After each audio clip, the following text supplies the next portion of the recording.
지금부터 2021년 11월 14일 온유교회 주일 오전 예배를 시작하도록 하겠습니다. 다 함께 찬송가 529장 찬송하시겠습니다.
문 밖에 서서 기다리니 참 놀라운 사랑이라.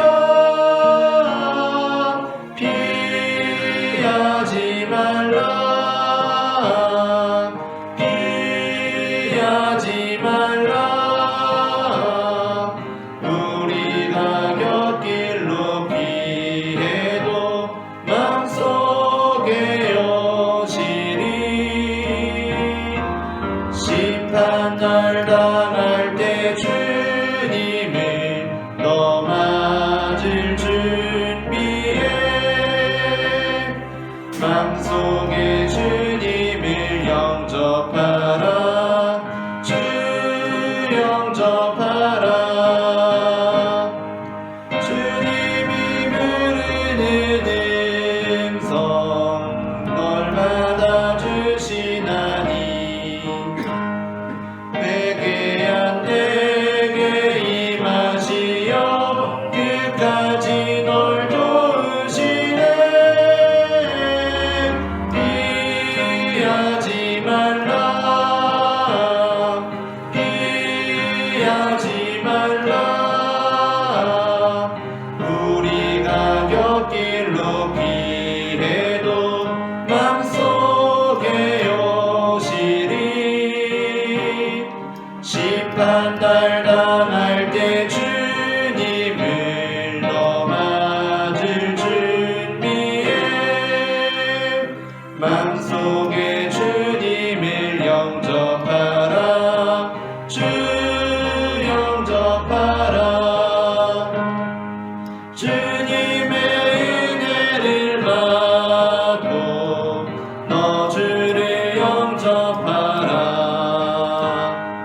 마음은 활짝 열어놓고 너 주님을 영접하라.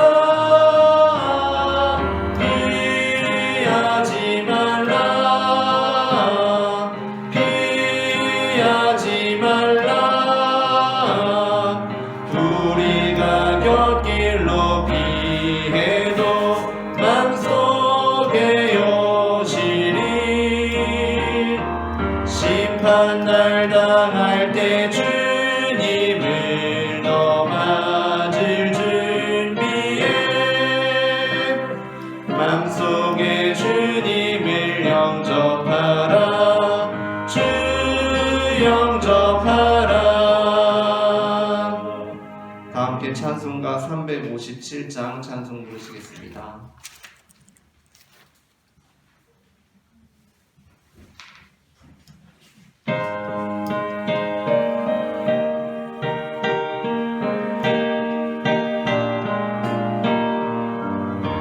주 믿는 사람 일어나 다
있습니다. 금주간에는 월요일부터 금요일까지 매일 평일 오전 예배가 있습니다. 다 함께 찬송가 250장 구주의 십자가 보혈로 힘차게 찬송 부르시겠습니다.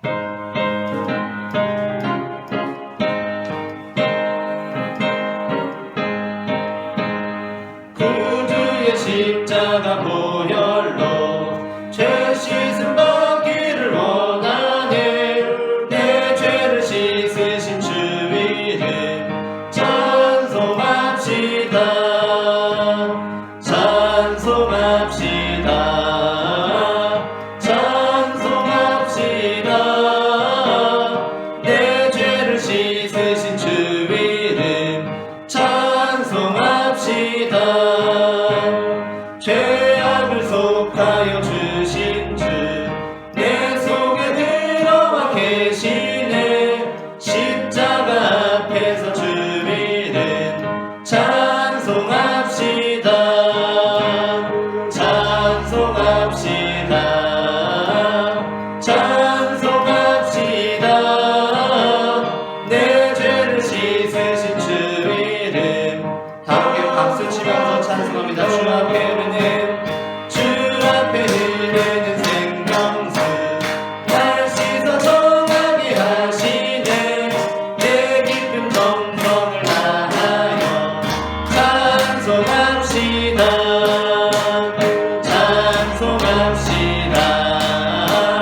찬송합시다. 내 죄를 씻으신 주 이름 찬송합시다. 내 주께 회개한 영혼은 생명수 가운데 젖었네. 흠없고 순전한 주 이름 찬송합시다. 찬송합시다.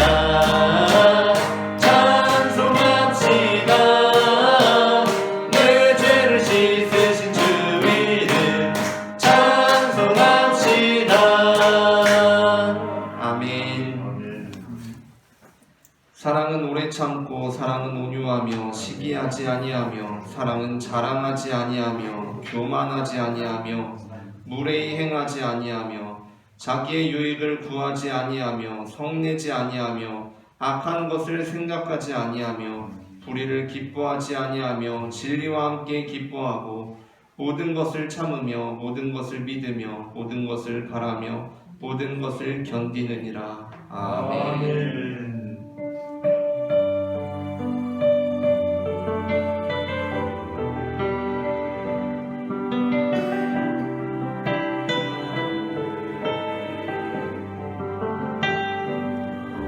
내 눈 주의 영광을 보네.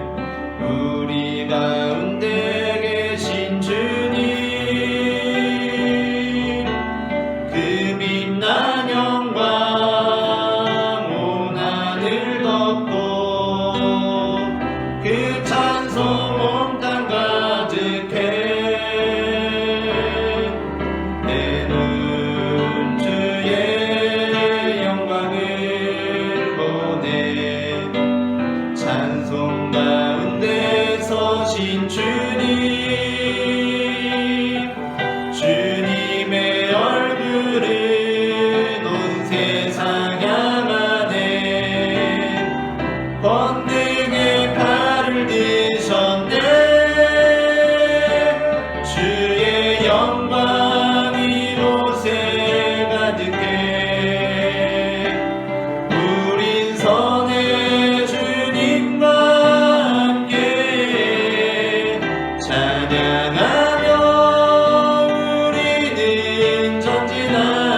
기도드리겠습니다.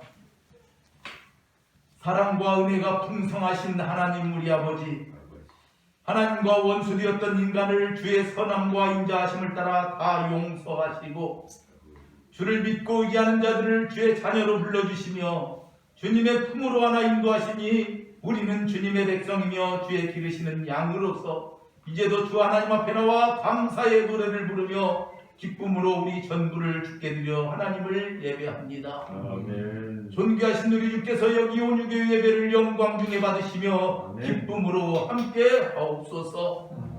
한 마리의 잃어버린 양을 찾아 자신의 어떠한 희생도 기꺼이 감수하시는 목자의 비유를 통해 주님의 모습을 보여주신 하나님 우리 아버지, 우리 영혼 구원을 위해 주께서는 아들을 내어주시기까지 우리를 찾으셨고 우리의 불의를 긍휼히 여기시며 우리의 죄를 다시 기억지 아니하리라 하시고 음부의 옥에 갇힌 자들까지 다 구원하리라 선포하셨으니 진정 하나님의 사랑은 완전하시며 거룩하시며 흠과 티가 없으시니이다. 아멘. 우리를 향하신 주님의 사랑을 찬양하며 거룩하신 주님의 이름을 찬송합니다. 아멘. 내가 거룩하니 너희도 거룩하라 말씀하신 하나님 우리 아버지, 과연 그렇습니다. 주님의 은혜를 덧입은 저희들은 거룩한 나라요 왕같은 제사장님을 믿습니다. 아멘. 그럼에도 저희들은 하나의 셈에서 단물과 쓴물을 생산하며 살아왔음을 고백합니다.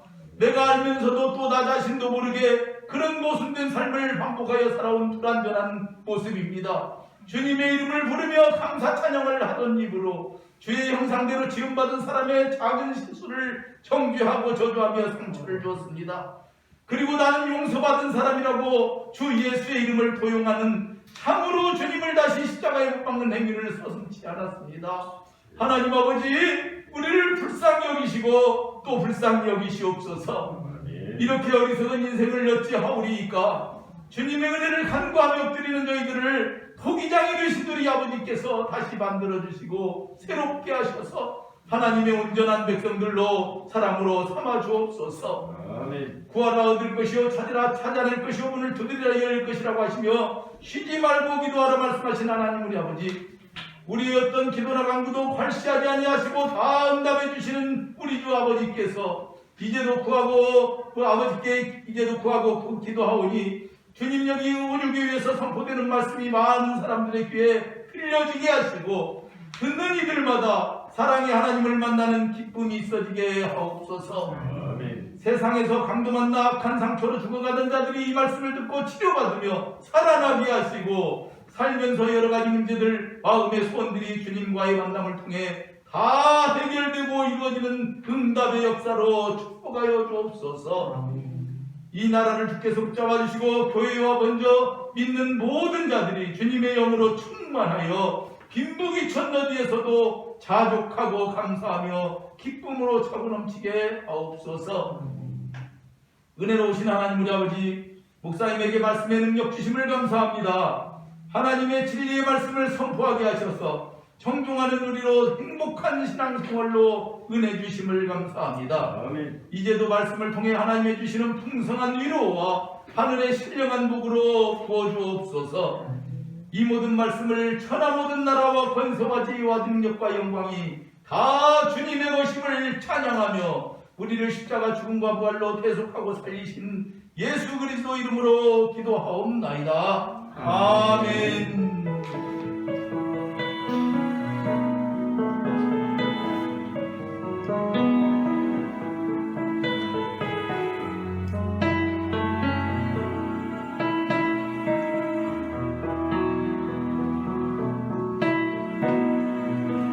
수많은 노래들 중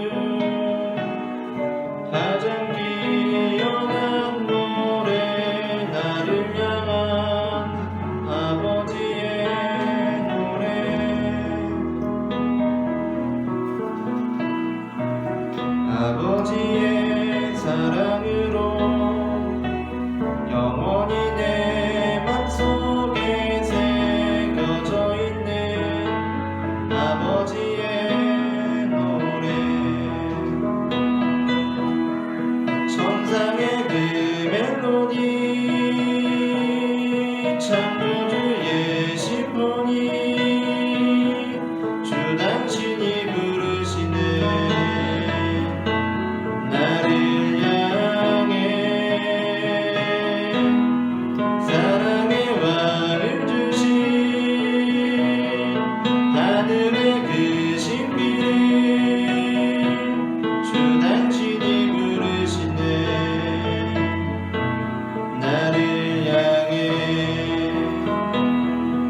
피어난 노래 나를 향한 아버지의 노래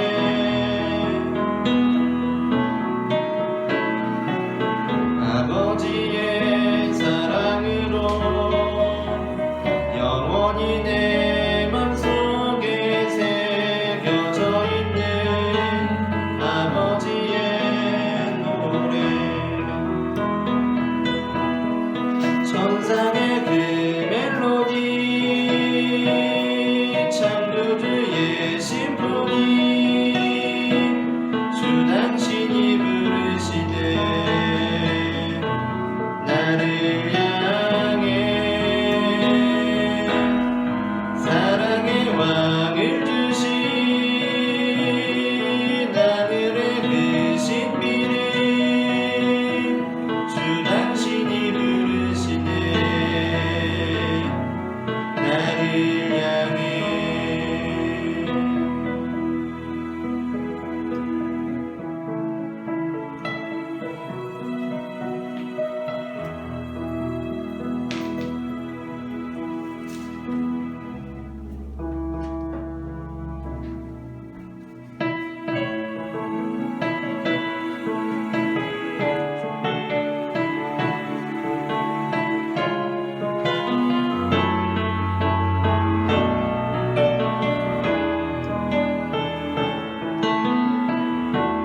주의 아름다움은 말로다 영원할 수 없고 주님의 그 놀라우심을 다 표현할 수가 없네 누가 그 지혜를 깨닫고 누가 깊은 사랑 증명할까 보좌에 앉으신 주의 위엄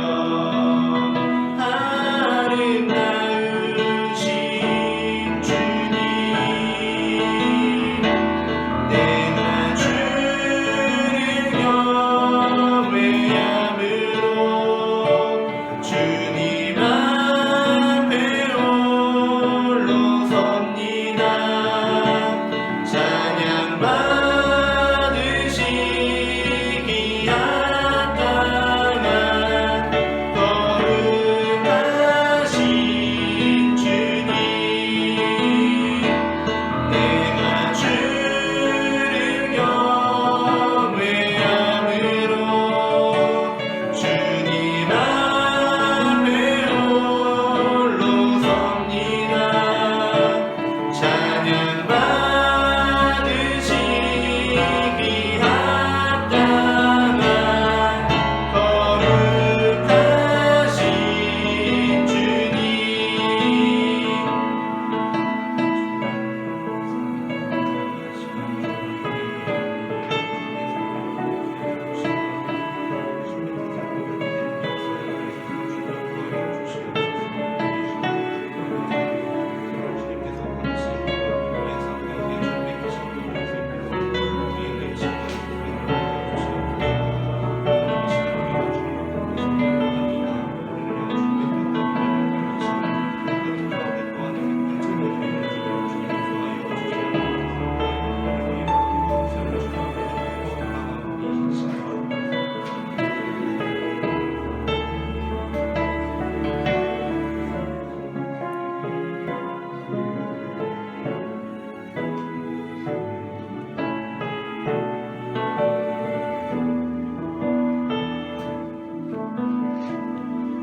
사랑의 하나님 감사합니다.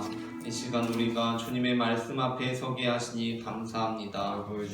어두움 속에 빛으로 찾아오시는 주님께서 이 시간 넘어지는 나를 잡아주시고 약한 마음을 담대하게 하여 주실 것을 믿음의 눈으로 바라봅니다. 주님, 주님을 보게 하여 주시옵소서. 나를 붙들어 주시옵소서. 내 뜻과 내 생각 내려놓고 주님의 음성을 기다립니다. 말씀하여 주시옵소서. 살아계신 주 예수 그리스도의 이름으로 기도합니다. 아멘. 오늘 우리가 함께 나눌 말씀은 마태복음 27장 11절부터 26절까지입니다. 마태복음 27장 11절부터 26절까지 본문은 신약성경 49페이지 전후에 있으며 또한 주보에 기재되어 있습니다. 다 함께 일어나셔서 성경을 봉독하겠습니다. 성경을 제가 한 절 읽고 여러분이 한 절 읽고 교독하겠습니다. 예수께서 총독 앞에 섰음에 총독이 물어 이르되 내가 유대인의 왕이냐? 예수께서 대답하시되 내 말이 옳도다 하시고 대제사장들과 장로들에게 고발을 하되 아무 대답도 아니하시는지라. 이에 빌라도가 이르되 그들이 너를 쳐서 얼마나 많은 것으로 증언하는지 듣지 못하느냐 하되 한마디도 대답하지 아니하시니 총독이 크게 놀라워하더라. 명절이 되면 총독이 무리의 청원대로 죄수한 사람을 놓아주는 전례가 있더니 그때 바라바라는 얼마나 죄수가 있는데 그들이 모였을 때에 빌라도가 물어 이르되 너희는 내가 누구를 너희에게 놓아주기를 원하느냐? 바라바냐 그리스도라 하는 예수냐 하니 이는 그가 그들의 시기로 예수를 얻는 줄 아니라. 총독이 재판석에 앉았을 때에 그의 아내가 사람을 보내어 이르되 저 옳은 사람에게 아무 상관도 하지 마옵소서. 오늘 꿈에 내가 그 사람으로 인하여 애를 많이 태웠나이다 하더라. 대제사장들과 장로들이 그들을 권하여 바라바를 나가게 하고 예수를 죽이자 하게 하였더니 총독이 대답하여 이르되 둘 중에 누구를 너희에게 놓아주기를 원하느냐? 이르되 바라바로소이다. 빌라도가 이르되 그러면 그리스도라는 예수를 내가 어떻게 하랴? 그들이 다 이르되 십자가에 못 박혀야 하느니라. 빌라도가 이르되 어찌미냐? 무슨 악한 일을 하였느냐? 그들이 더욱 소리질러 이르되 십자가에 못 박혀야 하겠나이다 하는지라. 빌라도가 아무 손바도 없이 우리와 빌란이 다른 것을 보고 물을 가져다가 우리 앞에서 손을 씻으며 이르되 이 사람의 피에 대하여 하는 주제하니 너희가 양하라. 백성이 다 대답하여 이르되 그 피를 우리와 우리 자손에게 돌릴지어다 하거늘 이에 바라바는 그들에게 도와주고 예수는 채찍하고 십자가에 못 박히게 넘겨주니라. 아멘. 아멘. 자리에 앉으시겠습니다.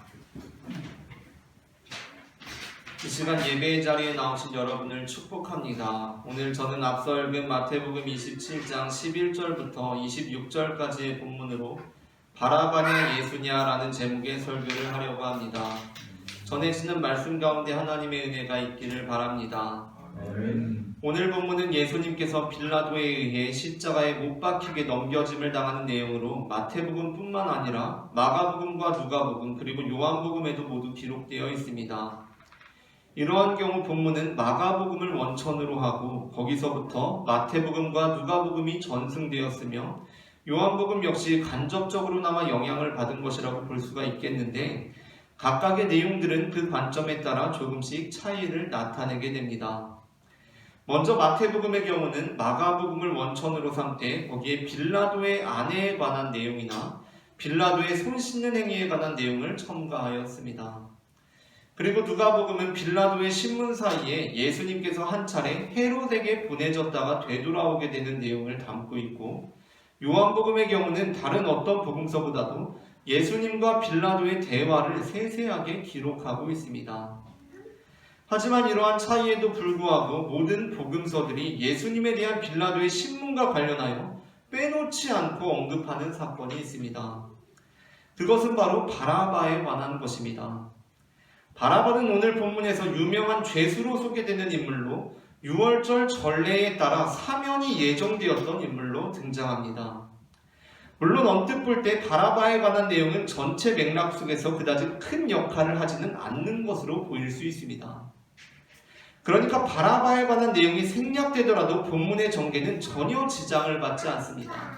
만일 바라바가 등장함으로써 예수님께서 사면을 받으셨다면 이게 굉장히 중대한 사건이겠지만 바라바가 나타나더라도 등장하더라도 예수님께서 십자가에 달리시기 때문에 전체 전개에 전혀 지장을 받지 않는다는 것입니다. 그러나 모든 복음서는 바라바에 관한 내용을 기술하고 있으며 그 이유는 예수님께서 십자가를 지시기에 앞서 사면을 놓고 대제사장들과 장로들에 대해 그리고 무리와 백성에 대해 그리고 빌라도에 대해 바라바와 양자택일의 관계에 서신 것이 의미 있는 사건이었기 때문입니다. 우리 한번 본문 속으로 직접 들어가서 생각해 봅시다. 오늘 본문에서 가장 중대한 상황을 맞이한 이가 누구입니까? 우리가 만일 빌라도라고 한다면 우리는 이 상황 속에서 내가 지금 일생일 때에 기로에 서 있구나 라고 생각이 되시겠습니까? 그렇지 않습니다.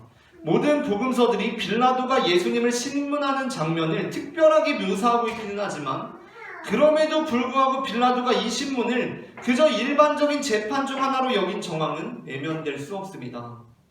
왜냐하면 빌라도 역시 결정적으로 예수님을 십자가에 넘겨주기 때문입니다.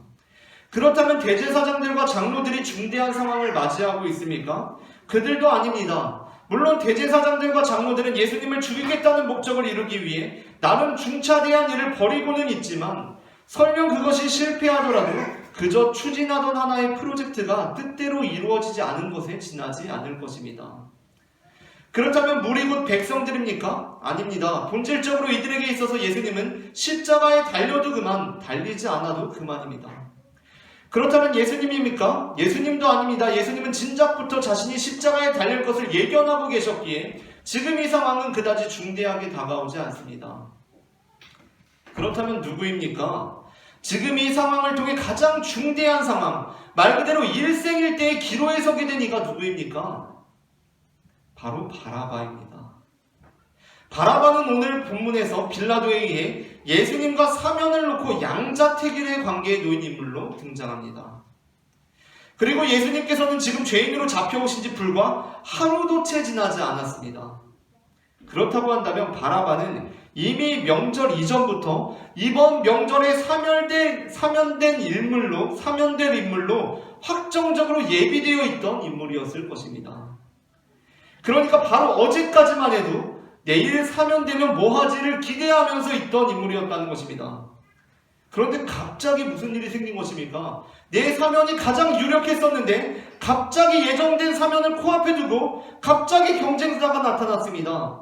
처형과 사면의 권한을 쥐고 있는 총독의 입에서 아니 어제까지만 해도 내가 사면 대상이었는데 다시 바라바를 사면해 줄 것인가 예수를 사면해 줄 것인가 하는 말이 나옵니다. 바라바로서는 얼마나 당혹스럽고 중대한 상황입니까? 지난 시간 처형에 대한 두려움에 떨 때도 있었지만 극적으로 이번 명절에 사면 대상에 선정이 되었습니다.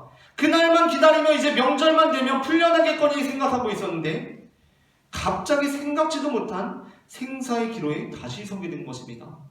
갑자기 일생일대의 위기가 찾아온 것입니다. 물론 바라바와 관련된 내용을 그저 예수님께서 십자가에 달리실 때 있었던 하나의 과거의 사건으로 보고 그래서 별다른 의미가 없는 단순한 과거의 사건으로 보고 별 의미 없이 지나칠 수도 있을 것입니다. 그러나 우리는 성경이 예수님에 관하여 벌어졌던 모든 역사적 사건들을 별 의미 없이 기록한 것이 아님을 기억해야 합니다. 성경은 분명 예수님께서 행하시고 당하시고 겪으신 모든 역사적인 사건들을 일일이 다 기록하지 않았다고 말씀하고 있습니다. 요한복음 21장 25절입니다. 예수께서 행하신 일이 이 외에도 많으니 만일 낱낱이 기록된다면 이 세상이라도 이 기록된 책을 두기에 부족할 줄 아노라. 아멘. 이는 성경의 기록들이 어떻게 기록되었음을 의미합니까? 당연히 선별되었음을 의미합니다. 그렇다면 어떠한 것들이 선별되었겠습니까? 매우 의미 있다고 여겨지는 것들만 선별되었을 것입니다. 요한복음 20장 30절부터 31절입니다. 예수께서 제자들 앞에서 이 책에 기록되지 아니한 다른 표적도 많이 행하셨으나 오직 이것을 기록함은 너희로 예수께서 하나님의 아들 그리스도이심을 믿게 하려 함이요 또 너희로 믿고 그 이름을 힘입어 생명을 얻게 하려 함이니라. 아멘. 그러므로 우리는 굳이 생략되어도 전체 전개에 별 지장이 없어 보이는 이 내용을 모든 복음서가 기록하고 있음에 오히려 주목하고 이 사건의 의미에 대해서 다시 생각해 볼 필요가 있습니다. 사실 오히려 바라바에 관한 사건은 복음서의 내용 중 역사적으로 지지를 얻지 못하는 대표적인 사건 중에 하나입니다. 왜냐하면 당시 6월절이라고 해서 죄수 하나를 놓아주는 전례가 있었다는 다른 사료를 찾아볼 수가 없기 때문입니다. 그러한 면에서 이 내용이 기록된 것은 심상치가 않습니다. 뿐만 아니라 본문을 직접적으로 번역해 본다면 더욱 의미심장합니다. 우리가 읽고 있는 성경은 오늘 본문을 바라바냐 예수냐라고 번역하고 있습니다. 그래서 이 대조 자체가 크게 이목을 끌질 못합니다. 그러나 바라바라는 이름을 우리말로 직접 번역해 보자면 아버지의 아들이라는 이름입니다. 바아바, 발아바, 아버지의 아들이라는 이름입니다. 왜 가끔 외국 영화나 다큐멘터리 보다 보면 다른 언어 문화권에서는 이름 자체가 누구의 아들인 경우가 있습니다. 그러니까 제 이름이 이용세가 아니라, 그렇다고 제 가족관계 안에서 저희 아버지께서 이 전자 희자신데 제 가족관계 안에서 제가 이전이의 아들인 것이 아니라 제 이름 자체가 이전이의 아들인 경우들이 있습니다. 다큐멘터리나 외국 영화들 보면은 그 사람 이름 자체가 누구의 아들입니다. 그러니까 누구의 아들이라는 것이 그게 이름입니다. 사도행전 13장 6절에 나오는 바예수라는 사람 역시 마찬가지입니다. 그 이름의 뜻은 예수라는 사람의 아들, 예수님은 아니고 예수님과 동명인 사람의 아들이라는 뜻입니다. 그러나 이 사람의 이름은 뭔가 더 의미심장합니다. 그러니까 아버지의 이름을 언급하지 않고 바예수처럼 아버지의 이름을 언급하지 않고 그래서 누구누구의 아들이라고 하지 않고 그냥 아버지의 아들이라고 했습니다. 아바의 아들이라고 했습니다. 예수님께서 대제사장에게 신문을 당하실 때 그는 최종적으로 어떠한 질문에 의해 신성모독으로 사형죄에 해당함을 선고받습니까? 26장 63절 예수님의 사형을 확정짓는 질문이 대제사장으로부터 주어집니다. 대제사장이 이르되 내가 너로 살아계신 하나님께 맹세하게 하더니 네가 하나님의 아들 그리스도인지 우리에게 말하라 라고 합니다. 네가 하나님의 아들 그리스도인지 우리에게 말하라. 그리고 예수님께서는 언제나 하나님을 아버지라고 부르셨습니다. 그런데 여기서 더 충격적인 것이 있습니다. 그것은 바라바, 곧 아버지의 아들이라는 이름을 가진 이 사람의 이름이 또한 예수였다는 것입니다. 각주가 있는 성경을 가지고 계신다면 본문의 하단에 바라바라는 이름에 관하여 어떻게 기록되어 있는지 살펴보시기 바랍니다. 어떻게 기록되어 있습니까? 17절에 빌라도가 너희는 내가 누구를 너희에게 놓아주기를 원하느냐 바라바냐 그리스도라 하는 예수냐라고 할 때 그 본문에 바라바라는 이름에 관하여 하단의 각주에 이렇게 설명되어 있습니다. 바라바라 하는 예수냐. 사실 이 예수라는 이름은 이렇게 각주 처리해도 될 만한 이름이 아닙니다. 엄연한 그의 이름입니다. 결코 부수적인 이름이 아닙니다. 그래서 다른 대부분의 번역본들은 그 이름 자체를 예수 바라바 또는 바라바 예수라고 각주가 아닌 아예 본문상에 번역해두고 있습니다. 그러니까 우리가 읽는 성경으로 그냥 바라바라고 읽은 이 사람은 사실 그 플레임이 무엇입니까? 그냥 바라바라고 읽었는데 이 사람의 이름이 무엇입니까 지금? 아버지의 아들 예수였던 것입니다. 굉장히 의미심장하지 않습니까? 지금 예수님께서는 하나님을 아버지라고 불렀다고 해서 말 그대로 하나님의 아들 행세를 해서 지금 이 재판장에 와 있는데 여기서 또 다른 아버지의 아들 예수와 양자택일의 관계에 놓여 있는 것입니다. 물론 이 지점에서 사실 예수라는 이름은 당시 흔한 이름이었을 뿐이라고 지적할 수도 있습니다. 그것을 증명이라도 하듯이 앞서 언급한 바예수라는 이름이 사도행전에 등장합니다. 그러니까 예수라는 이름을 예수님만 사용하지는 않은 것입니다. 하지만 우리는 마태복음을 지금까지 읽어오면서 오직 예수님만 예수라는 이름을 가진 분으로 읽어왔습니다. 당시 예수라는 이름이 흔한 이름이었다고 해도 우리가 다른 어떤 누구도 예수라는 이름을 가진 이를 만나본 적이 없습니다. 뿐만 아니라 마태복음에서 예수라는 이름은 그냥 요즘 많이 짓는 이름이라더라, 예수가 좋겠다, 아이를 낳으면 이름을 예수라고 해라라고 주어진 이름이 아니라 그의 사명띠의 의미로 주어진 것임을 마태복음은 복음서를 시작하면서부터 우리에게 일러주었던 바 있습니다. 마태복음 1장 21절입니다. 아들을 낳으리니 이름을 예수라 하라. 이는 그가 자기 백성을 그들의 죄에서 구원할 자이심이라 하니라. 아멘. 그냥 멋있고 이쁜 이름이니까, 요즘 흔한 이름이니까, 유행하는 이름이니까 예수라고 해라가 아니라 예수님의 이름에는 특별한 사명이 부여되어 있던 이름이었다는 것입니다. 그러한 면에서 볼 때 이 죄수의 이름이 예수라고 하는 것은, 그것도 아버지의 아들 예수라고 하는 것은 지금 이 사건이 그냥 훑고 넘어갈 만한 사건이 아님을 짐작하게 합니다. 아마 이 이름에서부터 상당한 긴장감을 두고 심상치 않음을 느껴지는 것입니다. 사도 요한은 이 시대에 우리가 유의해야 할 존재로서 적그리스도를 언급합니다. 요한일서 2장 18절, 아이들아 지금은 마지막 때라 적그리스도가 오리라는 말을 너희가 들은 것과 같이 지금도 많은 적그리스도가 일어났으니 그러므로 우리가 마지막 때인 줄 아노라. 아멘. 적그리스도라는 용어는 성경에서 사도 요한이 유일하게 사용하지만 예수님께서 마태복음 24장에서 거짓 그리스도에 관해 말씀하신 것을 고려해 볼 때 우리는 마태복음을 묵상하면서도 반드시 이 메시지를 기억해야 할 메시지라는 것을 생각할 수 있습니다. 그러한 맥락에서 사도 요한의 적그리스도라는 용어를 그리스도의 적이라고 번역한 것이 아니라 적그리스도라고 번역하는 것이 무척 중요합니다.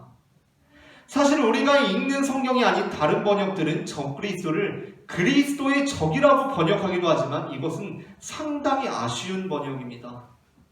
왜냐하면 적그리스도라는 것은 거짓 그리스도의 의미를 암시할 수 있지만 그리스도의 적이라는 번역은 그 의미를 상당 부분 상실하기 때문입니다.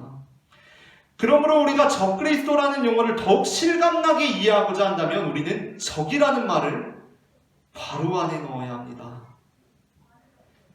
그래서 예수님께서는 우리에게 적그리스도를 조심하라고 하신 것이 아니라 그리스도를 조심하라고 하셨습니다. 마태복음 24장 23절부터 27절입니다. 그때에 사람이 너희에게 말하되 보라 그리스도가 여기 있다 혹은 저기 있다 하여도 믿지 말라. 거짓 그리스도들과 거짓 선지자들이 일어나 큰 표적과 기사를 보여 할 수만 있으면 택하신 자들도 미혹하리라. 보라 내가 너희에게 미리 말하였노라. 그러면 사람들이 너희에게 말하되 보라 그리스도가 광야에 있다 하여도 나가지 말고 보라 골방에 있다 하여도 믿지 말라. 번개가 동편에서 나서 서편에서 번쩍임 같이 인자의 임함도 그러하리라. 아멘. 그러니까 이 적그리스도들이 자신들을 어떻게 드러낸다는 것입니까? 나는 그리스도의 대적이다 라고 드러낸다는 것입니까? 아닙니다. 그 앞에 있는 적이라는 글자를 지워버리고 자신을 그리스도라고 내세운다는 것입니다. 그러니까 적그리스도는 그 표기 그대로 그리스도를 반대하는 자들이 아닙니다. 물론 그 용어가 원어상 안티라는 말로 표기되지만 이 안티는 오늘날 우리가 사용하는 안티와 완전히 동일하다고 볼 수는 없습니다. 우리가 이 원어상 안티크리스트, 안티라는 말의 의미를 온전히 이해하기 위해서는 그 안티라는 말 앞에 다시 괄호를 쓰고 지능적이라는 말을 넣어야 합니다. 지능적 안티 들어보셨습니까? 지능적 안티라는 말은 무슨 말입니까? 가끔 인터넷 기사 같은 것을 읽다 보면 댓글들이 달리는 것을 볼 때가 있습니다. 요즘 댓글은 굉장한 영향력을 행사하기 때문에 불순한 의도를 가지고 조직화되어서 댓글을 조작하는 것은 범죄가 되기도 합니다. 그러나 여전히 개인들은 자유롭게 정치나 시사 관련한 인터넷 기사에 댓글을 달 수가 있습니다. 그리고 거기에는 어떤 인물의 팬이 있고 안티가 있기 마련입니다. 팬들은 자신이 좋아하는 인물의 기사에 그 인물의 이미지를 더 긍정적으로 바꾸게 하는 팬으로서의 댓글을 달고 안티들은 자신들이 싫어하는 인물의 기사에 그 인물의 이미지를 더 부정적으로 바꾸게 하는 안티로서의 댓글을 답니다. 그런데 그 댓글 부대 세계에 제3의 존재가 있습니다. 그들이 바로 지능적 안티입니다. 이 사람들이 누구입니까? 이 사람들은 분명 안티입니다. 그러나 안티로서의 댓글을 달지 않습니다. 이 사람들은 분명 안티인데 안티로서의 댓글을 달지 않습니다. 이들은 그 글 자체를 보면 완전히 팬인 것처럼 댓글을 답니다. 언뜻 보면 추종자처럼 글을 답니다. 그런데 묘하게도 정말 뛰어난 지능적 안티일수록 읽을 당시에는 팬이 글인 줄 알았는데 그 댓글을 읽고 또 읽고 그 사람의 댓글을 읽게 될수록 어떻게 되는 것입니까? 점점점 이 기사의 주인공이 팬이 되고 싶지 않아지는 것입니다. 그것이 바로 지능적 안티들이 하는 일입니다. 팬인 것처럼 댓글을 달면서 점점 읽으면 읽을수록 이 기사의 주인공에 대한 뭔가 안 좋은 면들이 보이기 시작하고 더 이상 팬이 되고 싶지 않게 만드는 것, 그것이 바로 지능적 안티들이 하는 일입니다. 팬이었다가도 그 지능적 안티의 글을 읽으면 그게 안티의 글이 아니라 팬의 글인데 그것이 내가 안티가 되고 싶게 만듭니다. 이게 되게 복잡한데 그래서 지능적 안티입니다. 그러니까 팬인 척 하면서 오히려 안티를 양산해내는 것입니다. 즉 가장한 팬이면서 동시에 안티 양산자입니다. 지능적 안티는 결코 안티의 얼굴을 하지 않습니다. 지능적 안티는 완전한 팬의 문체로 서술합니다. 팬의 표현을 사용합니다. 예수님께서 말씀하신 적그리스도란 어떠한 존재입니까? 예수님께서 흰색이라면 적그리스도는 빨간색이고 예수님께서 빨간색이라면 적그리스도는 흰색이 아닙니다. 예수님께서 흰색이라면 적그리스도는 하얀색이고 예수님께서 빨간색이라면 적그리스도는 붉은색입니다. 이 차이가 느껴지십니까? 예수님께서 흰색이라면 적그리스도는 하얀색이고 예수님께서 빨간색이라면 적그리스도는 붉은색입니다. 이 차이를 발견하는 것이 쉽지 않습니다. 그러나 이게 같은 것 같지만 분명 묘하게 다릅니다. 제가 아내하고 연애를 할 때 선물을 사주려고 생전 처음 여성 뷰티 매장에 들어간 적이 있습니다. 연애가 처음이었기 때문에 그런 곳에 들어가도 걸음걸이부터 이미 굉장히 어색하게 그곳에 들어가고 있었는데 그 걸음걸이부터 무척이나 어색해 보이던 그 청년은 들어가서 대뜸 직원에게 빨간색 틴트, 입술에 바르는 그 빨간색 틴트를 좀 달라고 이야기합니다. 그러자 직원이 이렇게 말합니다. 빨간색 틴트라면 어떤 색을 말씀하시는 거죠? 라고 이렇게 물어봅니다. 그냥 들어가서 빨간색 틴트 달라고 하면 줄 알았는데 안 주니까 당황해가지고 빨간색 틴트 없나요? 라고 이렇게 멀뚱하게 물어보고 있었습니다. 그러자 그 직원이 저를 매장의 한켠으로 데려가서는 각양각색의 빨간색 틴트 약 30여 종 앞에 세우고는 진심으로 진지하게 설명하기 시작합니다. 손님, 이 빨간색은 붉은 장밋빛깔이 나는 건데요 부터 시작해서 이 빨간색은 석양의 붉은 노을을 연상케 하는 건데요 까지 30여 종의 틴트를 설명하기 시작합니다. 참으로 빨간색의 세계는 방대했고 그 직원은 저에게 네가 진짜로 추구하는 빨간색이 무엇인지 분명히 하라고 압박하고 있었습니다. 오늘 본문에서 하나님을 아버지라고 부른, 즉 하나님의 아들로 행세해서 사형죄를 선고받은 예수님과 양자택일의 상황에 놓인 인물이 바라바, 즉 아버지의 아들 예수라는 이름을 가진 사람이었다는 것이 무엇을 의미한다고 생각하십니까?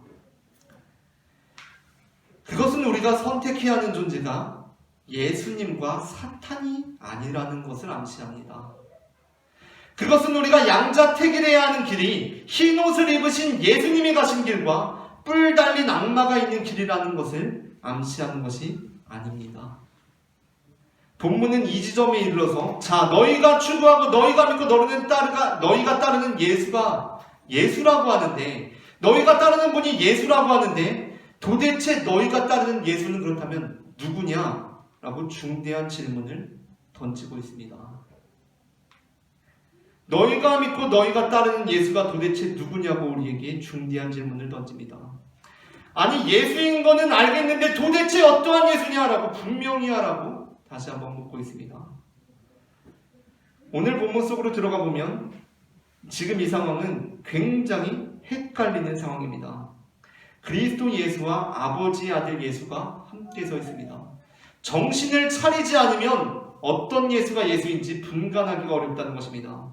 마치 야시장에 가서 야바위를 해보신 적이 있으십니까? 거기에 콩 같은 거 넣고 컵을 막 섞는 거 있습니다. 그리고 혹시 학창시절에 우리 반에 지혜가 2명이라거나 뭐 그런 상황 맞이하셔 보신 적이 있으십니까? 지혜라고 부르면 둘 다 쳐다봐서 꼭 성을 불러야만 하는 상황입니다. 정신을 차리지 않으면 이 콩이 어느 컵에 들어있는지 순식간에 놓쳐버립니다. 오늘 본문을 읽고 있노라면 바라바라고 되어 있지만 대체 어떤 이가 예수고 어떤 이가 바라바인지, 어떤 이가 그리스도 예수고 어떤 이가 아버지의 아들 예수인지 헷갈리는 상황이라는 것입니다. 대체 사형 선고를 받는 예수가 누구인지, 사면되는 예수가 누구인지, 우리는 어떠한 예수에게 어떠한 예수를 사면해달라고 해야 하는지 분간하지 못하는 일이 되었다는 것입니다. 그래서 빌라도는 17절에서 너희는 내가 누구를 너희에게 놓아주기를 원하느냐, 바라바냐 그리스도라 하는 예수냐라고 묻고 바라바를 달라 하고 예수를 죽이자라는 답변을 들었음에도 불구하고 재차 둘 중에 누구를 너희에게 놓아주기를 원하느냐라고 묻고 있는 것입니다. 어떤 영화에서 한국 전쟁의 단면을 아주 인상적으로 묘사한 장면을 보았던 기억이 있습니다. 그 영화에서는 한 소녀가 아버지의 손을 잡고 피난길에 나섭니다. 인산인해를 이룬 피난해녀의 인파는 피난민을 안전한 곳으로 데려다줄 화물선이 있다는 소식이 퍼지면서 그 길목에서 아주 난리가 나고 맙니다. 그러니까 피난민들의 행렬이 안 그래도 인산인해였는데 어떤 곳에 가면 우리를 안전한 곳으로 데려다준다는 화물선이 있다는 소식이 들으면서 그 가는 길이 아주 난리통이 됩니다. 서로 화물선에 타기 위해서 물건들을 보자기에 싸매고 자식들의 손을 잡고 오로지 그 배에 탑승하겠다는 일념으로 밀고 밀리며 배를 향해 갑니다. 소녀 역시 아버지의 손을 꼭 붙잡고 결국에는 배에 탑승하게 됩니다. 그렇게 배는 출발하게 되고 그제서야 소녀는 안심하며 아버지를 바라봅니다. 그런데 그때 소녀는 소스라치게 놀라고 맙니다. 왜냐하면 그 소녀가 아버지의 손인 줄로만 알고 잡고 왔던 것이 생판 모르는 아저씨의 손이었기 때문이었습니다. 아마도 배에 타기 위해 밀고 밀리며 잠깐 놓쳤다가 다시 잡은 것이 분명 아버지의 손인 줄로만 알았는데 그것이 아저씨의 손이었던 모양입니다.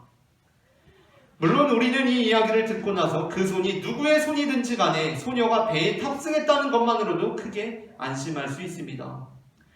그러나 우리가 이것을 우리의 영적인 세계에 비추어 볼 때 이는 우리에게 새로운 의미로 다가옵니다. 왜냐하면 우리는 영적인 세계에서는 아버지의 손을 잡던지 아저씨의 손을 잡던지 생명선에 탑승하는 것이 아니라 아버지의 손을 잡으면 생명선에 탑승하지만 아저씨의 손을 잡으면 멸망의 바다로 빠지게 된다고 믿기 때문입니다. 그러한 면에서 오늘 본문은 우리에게 다른 곳은 몰라도 이 지점에 이르러서는 정신을 똑바로 차리라고 말씀하고 있습니다. 이제 예수님께서 십자가 처형의 기로에 서 계십니다. 그리고 그곳에 또 다른 아버지의 아들 예수가 서 있습니다. 우리는 이 둘 사이에서 양자택일을 해야 하는 상황입니다. 그는 이 땅의 권세 잡은 자로 우리에 대한 자신의 지배권을 행사할 자였습니다. 그러나 예수님의 등장으로 일순간 위기에 처하게 되었습니다. 우리는 본래 그의 지배를 받을 것이 분명했지만 예수님께서 오심으로 새 소망이 생겼습니다. 바로 이 지점에서 본문은 우리에게 너는 누구의 손을 잡을 것이냐 라고 묻고 있다는 것입니다. 우리는 정말 쉽지 않은 인생을 살고 있습니다. 말 그대로 어떤 이들은 전쟁 같은 삶을 살고 있다고 말할 수도 있을 것입니다. 지난 한 주도 전쟁 같은 일상이었을 것입니다. 우리는 이 경쟁사회 속에서 살아남기 위해 싸웠고 머리 굴렸으며 눈치를 받고 비위를 맞춰야 했습니다. 사는 것은 늘 정신없는 일의 연속입니다. 긴장을 늦출 수 없습니다. 밀지 않으면 내가 밀립니다. 어차피 인생은 제로섬 게임이고 저 사람이 배에 탑승하면 내가 탑승하지 못합니다. 우리는 매일 전투를 치르며 살아갑니다. 그렇게 살아가는 것이 잘못되었다는 것이 아닙니다. 그런데 우리는 혹시 그 전쟁 같은 삶으로 인해 내가 잡고 있던 아버지의 손이 어느 순간 아저씨의 손으로 바뀐 것을 알아차리지도 못하고 그저 정신없이 그 손에 붙들려 따라가고 있지는 않습니까? 그러한 면에서 우리는 일단 정신을 차려야 합니다. 정신을 차려야 합니다. 내가 지금 잡고 있는 손이 아버지의 손인지 아저씨의 손인지를 분별해야 합니다. 왜냐하면 우리의 순전한 무사유 자체가 악이 될 수 있기 때문입니다. 예레미야 5장 30절부터 31절은 이 땅의 무섭고 놀라운 일에 대해서 말씀하고 있습니다. 그것이 무엇입니까? 예레미야 5장 30절부터 31절입니다. 이 땅에 무섭고 놀라운 일이 있도다. 선지자들은 거짓을 예언하며 제사장들은 자기 권력으로 다스리며 내 백성은 그것을 좋게 여기니 마지막에는 너희가 어찌하려느냐라고 탄식하고 있습니다. 마치 오늘 마태복음 본문의 장면을 그대로 서술해 놓은 것 같습니다. 그런데 예레미야 5장에서 이들의 현실을 진단하는 본문이 우리로 하여금 당시 예수님 대신 바라바를 택한 빌라도와 대제사장과 장로들 그리고 무리와 백성들의 우둔함을 다른 시각으로 보게 합니다. 예레미야 5장 21절부터 25절입니다. 어리석고 지각이 없으며 눈이 있어도 보지 못하며 귀가 있어도 듣지 못하는 백성이여 이를 들을지어다. 여호와의 말씀이니라. 너희가 나를 두려워하지 않으냐 내 앞에서 떨지 아니하겠느냐. 내가 모래를 두어 바다의 한계를 삼되 그것으로 영원한 한계를 삼고 지나치지 못하게 하였으므로 파도가 거세게 이나 그것을 이기지 못하며 뛰노나 그것을 넘지 못하느니라. 그러나 너희 백성은 배반하며 반역하는 마음이 있어서 이미 배반하고 갔으며 또 너희 마음으로 우리에게 이른 비와 늦은 비를 때를 따라주시며 우리를 위하여 추수기한을 정하시는 우리 하나님 여호와를 경외하자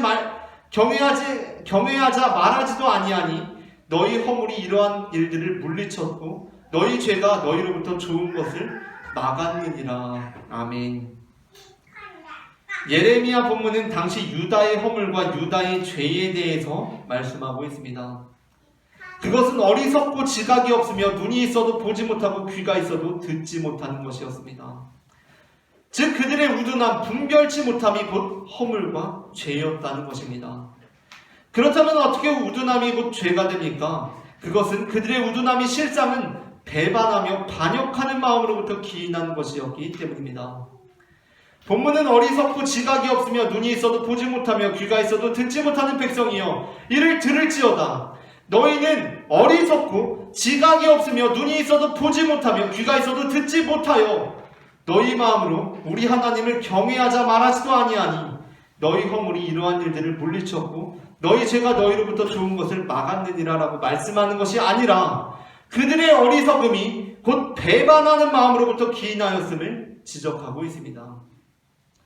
어리석고 지각이 없으며 눈이 있어도 보지 못하며 귀가 있어도 듣지 못하는 이 우둔한 백성이여 그러나 너희 백성은 배반하며 반역하는 마음이 있어서 이미 배반하고 갔으며 여호와를 경외하자 말하지도 아니하니 너희 허물이 이러한 일들을 물리쳤고 너희 죄가 너희로부터 좋은 것을 막았느니라.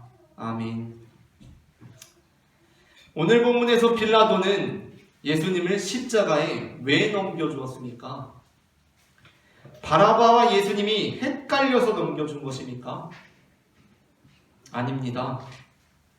대제사장들과 장로들이 바라바와 예수님이 헷갈려서 잘 모르겠는데 그래도 바라바를 사면해달라고 하는 게 좋을 것 같아서 바라바를 사면에 권한 것입니까? 그렇지 않습니다. 그들의 우둔함이 아니라 그들의 반역하는 마음이 예수님을 십자가에 매다는 것입니다. 저는 앞서 언급했던 아버지가 아닌 아저씨의 손을 잡고 화물선에 탑승한 소녀의 이야기를 이렇게 재구성해 보려고 합니다. 수많은 인파의 행렬 속에서 소녀는 순간적으로 자신이 잡고 있는 손이 아버지의 손이 아니라 아저씨의 손임을 알게 되었습니다. 아버지도 아저씨도 그리고 나와 손이 바뀌면서 우리 아버지의 손을 잡고 가게 된 그 소녀도 전쟁통에 알아채지 못했는데 순간 잡고 저는 이게 아버지의 손이 아니라 아저씨의 손이라는 것을 알게 되었습니다. 다들 아무런 의심 없이 아버지도 아저씨도 다른 소녀도 다 제각각 손을 잡고 가는데 나는 알아차렸습니다. 그래서 본능적으로 다시 아버지의 손을 잡으려고 하는데 그 짧은 순간에 아저씨의 손목에 채워진 고급 시계가 보입니다. 이야, 우리 아빠는 저런 시계 차본 적도 없는데 이 아저씨는 고급 시계를 차고 있습니다. 딱 보니까 옷도 우리 아빠가 입는 옷과는 다릅니다. 값비싸 보이는 옷입니다. 분명 우리와 같은 피난민의 처지에 놓이게 되었지만 분명 우리네와 같은 부류의 피난민이 아닙니다. 그래서 그 소녀는 어떻게 합니까? 귀신에 홀린 듯이 모른 척 그 아저씨의 손에 이끌려갑니다. 모른 척합니다. 손이 바뀐 것을 알지만 모른 척합니다. 전쟁 같은 삶을 살아가는 우리는 어떻습니까? 우리는 이 전쟁 같은 삶 속에서 매일같이 온갖 유혹과 시험의 손길을 받습니다. 우리는 그러한 상황 속에서 주님의 손이 아닌 바라바의 손을, 아버지의 손이 아닌 아저씨의 손을 잡으며 살아갑니다. 그러고는 어떻게 합니까? 잘 몰랐다고 합니다. 헷갈렸다고 합니다. 그것이 아버지의 뜻인 줄 미처 생각하지 못했다고 둘러댑니다. 그런데 우리는 정말 몰랐습니까? 우리는 아버지의 뜻인 줄 정말 모르고 범하고 있습니까? 사도 바울은 디모데후서 2장 15절부터 17절에서 우리에게 이렇게 전합니다. 너는 진리의 말씀을 옳게 분별하며 부끄러울 것이 없는 일꾼으로 인정된 자로 자신을 하나님 앞에 드리기를 힘쓰라. 망렬되고 헛된 말을 버리라. 그들은 경건하지 아니하며 점점 나아가나니 그들의 말은 악성 종양이 퍼져나감과 같은데 그 중에 후메네오와 빌레도가 있느니라. 아멘. 우리에게는 분별력이 필요합니다. 그리고 그 분별력을 행사하기 위해서는 우리의 용기가 필요합니다. 오직 부끄러울 것 없는 일꾼으로 인정된 자로 자신을 하나님 앞에 드리기로 결단한 자만이 분별력의 은사를 활용할 수가 있기 때문입니다. 우리는 우리의 분별력을 사용하려고 하지 않습니다. 아니, 분별해 보았다가 예수님이 진짜 예수님이면 어떻게 합니까? 분별해 보았다가 예수님이 진짜 예수님이면 어떻게 합니까? 그럼 예수님 풀어주고 밀란나서 내 총독의 자리가 위태해질지도 모릅니다. 분별해 보았다가 진짜 예수님이 예수님이면 풀어줘야 하는데 그러면 밀란나서 내 총독의 자리가 위태해질지도 모릅니다. 아니, 분별해 보았다가 예수님이 진짜 예수님이면 어떻게 합니까? 그럼 예수님이 메시아 되고 내가 종교 지도자로서 누려하던 모든 권력을 잃어버리게 되고 말 것입니다. 그래서 우리는 그냥 차라리 모르는 게 낫다라는 식으로 하나님의 뜻을 분별하려고 하지 않습니다. 오늘 말씀은 그 분별이 우리의 어리석음이 아니라 배반하고자 하는 마음이라고 말씀하고 있습니다. 우리는 어리석어서가 아니라 배반하고자 하는 마음으로 분별력을 활용하지 않는다는 것입니다. 우리가 믿는 예수님이 진짜 예수님이면 내가 가난해질 것 같아서, 우리가 믿는 예수님이 진짜 예수님이면 내가 포기해야 할 것들이 많아지는 것 같아서, 우리가 믿는 예수님이 진짜 예수님이면 내가 양보해야 할 것 같아서 우리는 분별하려고 하지 않는다는 것입니다. 물론 한여름날의 밤에 복숭아 정도야 그 안에 벌레가 있는지 없는지도 모르고 맛있게 먹는 것이 차라리 낫겠지만, 그게 우리의 생명을 위험케 할 정도로 오염된 것이라면 설령 그 손에 고급 시계가 채워져 있다고 할지라도 우리는 에라 모르겠다 하며 그 아저씨의 손을 잡고 가서는 안 되는 것입니다. 제가 어린 시절에 그런 일들이 많이 있었던 것 같습니다. 뉴스에 그런 기사를 보았던 적이 있습니다. 우리 엄마 아빠는 하루에 아이스크림 2개밖에 못 먹게 하는데 어떤 아저씨가 아이스크림 5개 사줄게 하니까 그 아저씨를 따라갑니다. 당장 아이스크림 때문에 아저씨를 따라갑니다. 그런데 정말 안타까운 것은 무엇인지 아십니까? 그 아이가 유치원에서 그 교육을 받았습니다. 아이스크림 사준다고 해도 따라가면 안 돼. 교육 받았습니다. 그런데 정작 그 아저씨가 아이스크림 사준다고 하니까 자기가 받았던 교육을 모른 척하는 것입니다. 그 아이스크림이 먹고 싶어서 자기가 받았던 교육을 모른 척하는 것입니다. 아니야, 그런 거 없어. 아이스크림 좋겠다. 아이스크림 먹고 싶다라고 하면서 따라가는 것입니다. 우리는 어떻습니까? 예수님께서는 절체절명의 순간에도 자신의 왕됨을 부인하지 않았습니다. 그렇게 아버지의 손을 다시 굳게 잡으셨고 우리가 붙들어야 할 손 역시 아버지의 손, 그 아들의 손임을 분명히 하셨습니다. 우리도 예수님처럼 아버지의 손을 굳세게 붙드는 믿음의 자녀들이 되기를 소망합니다. 이처럼 하나님께서는 우리가 용기 있는 분별력으로 참된 예수의 제자가 되고 예수님을 본받는 자들이 되기를 원하시는 분임을 저는 마태복음 27장 11절부터 26절 말씀을 근거로 고백합니다. 오늘 전해진 말씀 가운데 하나님의 은혜가 임했기를 바랍니다. 이 시간에는 우리 함께 찬양하기를 원합니다. 주님, 내가 이 세상 가운데 주님의 뜻을 모른 척하고 주님의 뜻을 부정하고 살아가기도 하지만 주님, 내가 다시 한번 새롭게 되기를 원합니다. 결단하는 마음으로 찬양하시겠습니다.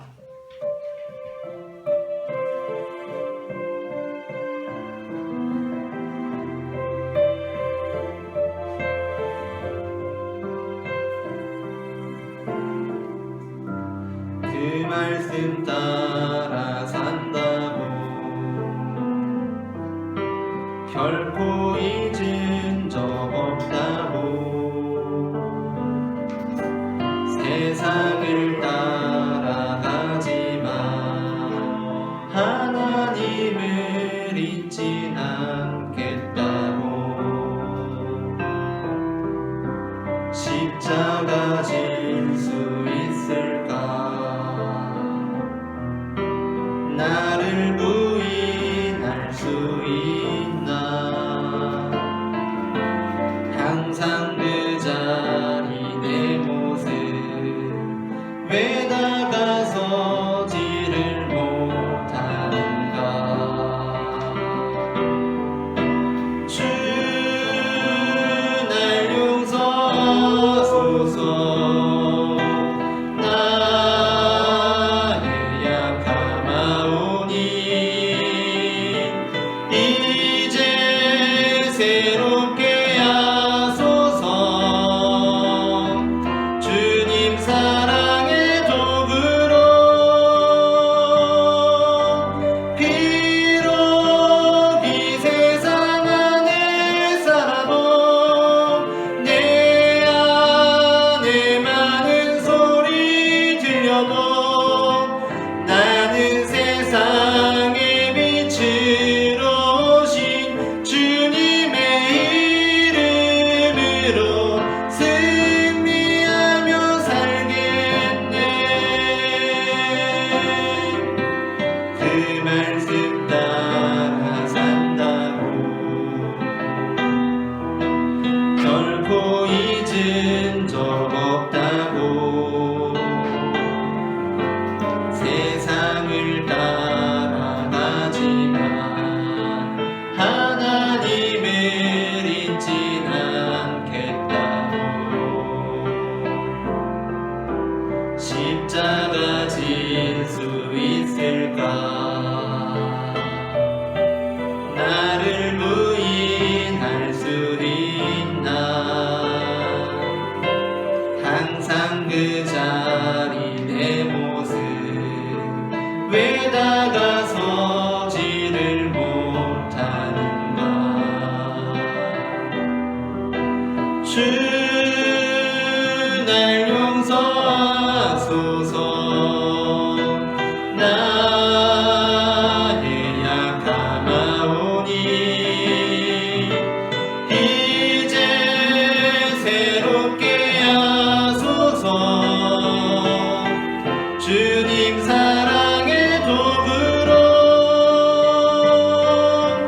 비록 이 세상 안에 살아도 내 안에 많은 소리 들려도 나는 세상의 빛으로 오신 주님의 이름으로 승리하며 살겠네. 이제는 머무르지 않으리. 더 이상 방황하지 않으리. 더 이상 방황하지 않으리. 진실하게 진실하게 진실하게 진실하게 거룩하게 살게 하소서. 진실하게 진실하게 거룩하게 살게 하소서. 진실하게 진실하게 진실하게 진실하게 거룩하게 살게 하소서. 진실하게 진실하게 거룩하게 살게 하소서.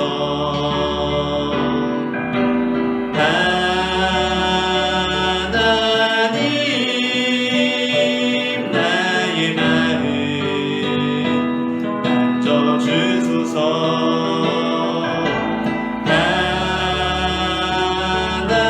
하나님 나의 영혼 새롭게 하소서. 진실하게 진실하게 진실하게 진실하게 거룩하게 살게 하소서.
우리 함께 기도하기로 합니다.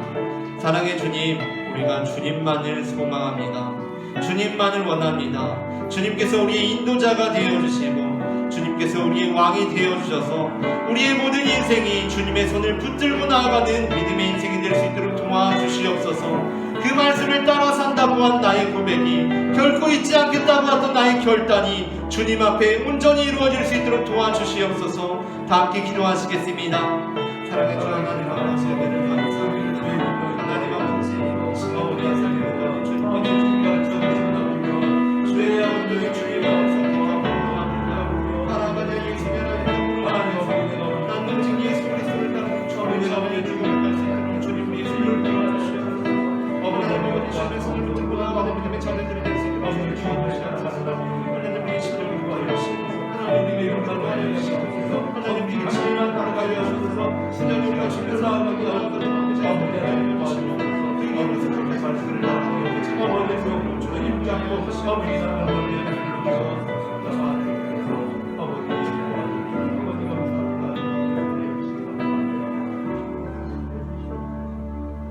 우리를 사랑하시는 하나님 아버지, 이 시간 바라바를 선택할 수밖에 없던 우리에게 예수 그리스도를 보내주시니 그 은혜에 감사드립니다. 이제 우리가 그 순간마다 용기 있는 분별력으로 예수 그리스도를 선택하는 자들이 될 수 있도록 도와주시옵소서. 이제는 우리에게 이른비와 늦은비를 때를 따라주시며 우리에게 추수기한을 정하시는 하나님 아버지의 사랑과 유대인의 왕일 뿐만 아니라 우리 인생의 왕이 되시는 예수 그리스도의 은혜와 우리의 삶에 역사하셔서 부끄러울 것이 없는 일꾼으로 인정된 자로 우리를 하나님 앞에 드리기를 힘쓰게 하신 성령 하나님의 인도하심이 지금 각자의 자리에서 때때로 주님의 손을 놓치고 말씀을 부인하고 하나님을 잊어버릴지라도 다시 주님의 손을 잡고 다시 주님의 손을 잡고 다시 또 주님의 손을 잡음으로 신실하고 진실하고 거룩한 삶을 살아가겠노라고 결단하는 모든 영혼들의 머리 위에 지금부터 영원토록 함께 하시기를 간절히 축원하옵나이다. 아멘.